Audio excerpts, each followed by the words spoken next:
My dear students, मैं हूं आपका दोस्त अंग्रेजी अध्यापक रहमान सर और आज हम चर्चा करेंगे रेनबो के हमारे अगले पार्ट नंबर 5। आज हम आपको पार्ट नंबर 5 के पार्ट नंबर 2 को डिस्कस कर रहे हैं और इसके अंदर आपको मात्र 4 कहानियां देखने को मिलेंगी। बहुत अच्छी और नैतिक कहानियां हैं। तो आइए देखते हैं आज का पार्ट का नाम है purity is power. Lesson number 5 part number 2 purity is power. कुल मिलाकर इस पार्ट में 4 कहानियां हैं और ये 4 कहानियां मैं आपको बताने जा रहा हूं। बड़ी आसान और अच्छी कहानियां हैं। पहली कहानी महाभारत से ली गई। उस समय की कहानी है जब गुरु द्रोणाचार्य कौरवों और पांडवों को धनुर्विद्या सिखा रहे थे। उस समय गुरु द्रोणाचार्य अपने शिष्यों की परीक्षा लेते हैं और दुर्योधन और युधिष्ठिर दोनों की परीक्षा लेते हुए दुर्योधन से कहते हैं कि जाओ दुर्योधन, गांव में जाओ और एक अच्छा व्यक्ति ढूंढ कर लाओ।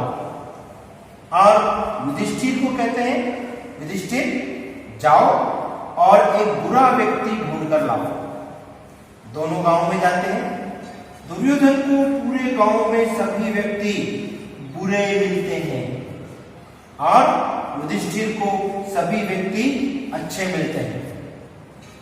उसी गांव में देखिए युधिष्ठिर को सारे व्यक्ति जितने भी मिलते हैं अच्छे लगते हैं और दुर्योधन को सारे व्यक्ति बुरे मिलते हैं।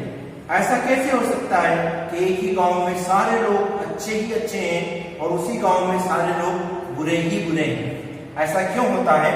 इस कहानी से शिक्षा यह मिलती है कि जैसे आपके विचार होते हैं संसार वैसा ही आपको दिखाई देता है। As your mind is your vision. जैसे आपके विचार वैसा ही संसार आपको दिखाई देता है। यह हमारी पहली कहानी है इस पाठ की।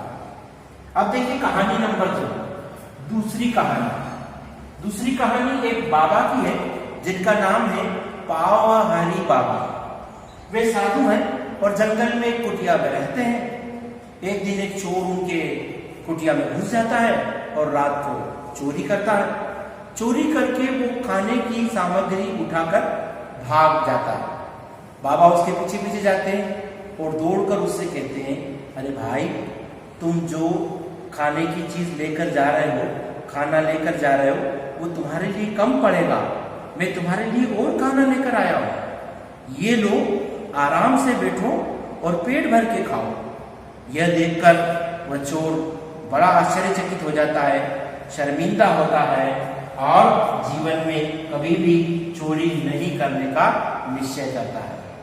तो ये कहानी ये शिक्षा देती है कि अच्छाई से हम बुरे व्यक्ति को भी बदल सकते हैं, जिस प्रकार पावाहारी बाबा उस चोर को बदल देते हैं।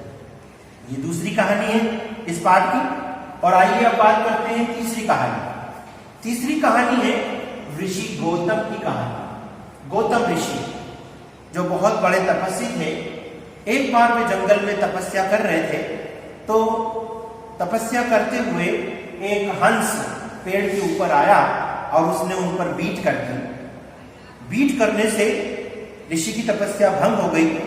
उन्होंने बड़े गुस्से भरी क्रोधाग्नि से उस हंस को देखा तो हंस जलकर भस्म हो गया। चूंकि हमारे मुनि की तपस्या भंग हो गई थी, इसलिए उस दिन वे तपस्या को छोड़कर गांव में भिक्षा मांगने के लिए चले गए। जब वे गांव में जाते हैं और एक महिला के बाहर, घर के बाहर जाते हैं, आवाज लगाते हैं, 1 बार 2 बार 3 बार, अंदर से कोई आता नहीं उन्हें कुछ देने के लिए। बहुत देर बाद एक महिला आती है तो ऋषि उस महिला को भी उसी क्रोधाग्नि से जब देखते हैं तो महिला ऋषि से कहती है कि मुनिवर, मैं वो पक्षी नहीं हूं जो आपकी क्रोधाग्नि से जल जाऊंगी। यह सुनकर ऋषि को बड़ा आश्चर्य होता है। वो सोचते हैं इसको इस घटना की जानकारी कैसे हुई।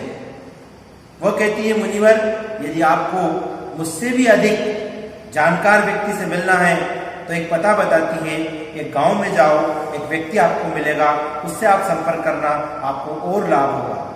ढूंढते ढूंढते मुनिवर उस घर में जाते हैं। वहां एक व्यक्ति अपने बूढ़े माता पिता की सेवा कर रहा होता है। जब वहां पहुंचते हैं तो वह व्यक्ति मुनि गौतम ऋषि को दोनों के बारे में बताता है। वह घटना जो जंगल में हुई पक्षी की और वह घटना जो महिला की हुई, दोनों घटनाओं के बारे में बताता है। मुनिवर जब ये देखते हैं तो उन्हें आश्चर्य होता है कि इसे इतनी सारी जानकारी कैसे, दोनों घटनाओं की जानकारी कैसे। जब वे पूछते हैं तो वो कहता है कि मैं तो अपने माता पिता की सेवा कर रहा था। तो इस प्रकार इस कहानी से ये देखें कि वो महिला जो अपने कर्तव्य में परायण है, अपने पति और अपने बच्चों की सेवा करती है, उसे गौतम ऋषि से ज्यादा शक्ति प्राप्त है। और वह व्यक्ति जो अपने माता पिता की सेवा कर रहा है, उसे उस महिला से भी अधिक शक्ति प्राप्त है।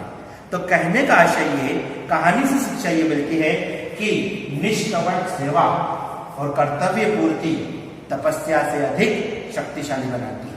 यदि आप अपने कर्तव्य की पूर्ति करते हैं, निष्कपट सेवा करते हैं, तो आप तपस्या से भी अधिक शक्तिशाली हो जाते हैं। अब कहानी तीसरी है के बाद में चौथी कहानी की बात करते हैं। चौथी कहानी बड़ी आसान है। दो तोते होते हैं छोटे छोटे, उन्हें अलग अलग जगह पर पाला जाता है। एक तोते को एक शिकारी पालता है और उसी का जो भाई तोता होता है उसे एक साधु पालता है। दोनों तोते समान हैं, एक जैसे, लेकिन जब वे बड़े होते हैं तो जो तोता साधु के पास रहता है, यदि उनके घर पे कोई आता है तो वो तोता कहता है, देखो द्वार पर कोई आया है, आओ उसका स्वागत करो, जलपान पिलाओ, उसे आश्रय दो, ऐसा बोलता है। और दूसरा तोता जो उसी का भाई था, जिसे शिकारी ने पाला, उसके यहाँ अगर कोई आता है तो आते ही वह कहता है, देखो कोई आ गया, दौड़ो, पकड़ो, मारो। इस प्रकार से दोनों तोते जो एक ही माँ की संतान है, अलग अलग जगह रहने पर, संगति अलग अलग होने पर उनके आचार विचार और व्यवहार अलग हो जाते हैं।